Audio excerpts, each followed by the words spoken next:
Salitang inggit. Inggit si Aw-Aw. Pumasok sa live ko, sumisilip. Hindi ko nga tinitignan yung live niya, pero sumisilip sa akin. Welcome to my live. Welcome ka Aw-Aw. Namamasang ng wanchay.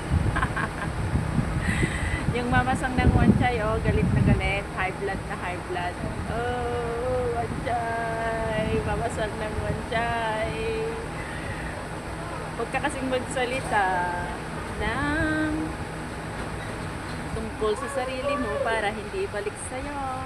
Channel ang pabango mo, pero amoy unan ang buhok mo. Oo, alam ko maganda ka na. Ah? Channel ang pabango mo, pero nung nagkita tayo at nagkagkayo, ang amoy mo ay amoy unan, yung buhok mo nakabagpak. Ang kawawang nilalang, high blood, ma-terminate ako, ipagdasal mo kasi alam mo, may trabaho naman ako sa Pilipinas kahit na ano, ha? Kaya huwag kang mag-alala, pag na-terminate ako, sa'yo ko unang ipapaalam. Asikasuhin mo yung amoy mo para mawala. Asikasuhin mo yung amoy mo. Yung amoy mo, asikasuhin mo, ha? Huwag yung sa iba kasi alam mo, unahin mo ang sarili mo. Marunong kang magkilay niyan. Ayan, marunong ka. Ayan, ingit na ingit ka. Espasol. Saan ang espasol dyan, babae? Ha?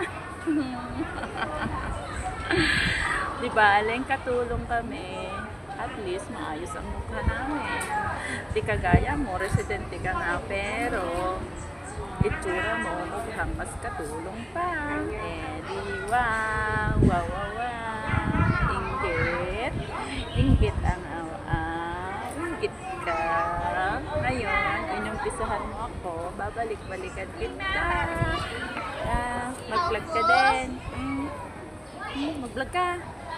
Ako, filter. Tanungin mo sa mga nakakakita sa akin. Tanungin mo, nagkita na tayo, diba? Nagkita na tayo. Titig na titig ka nga.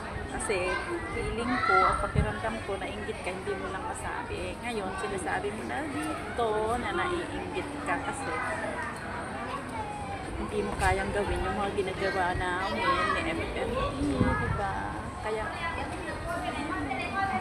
good girl. Inggiterang pala ka.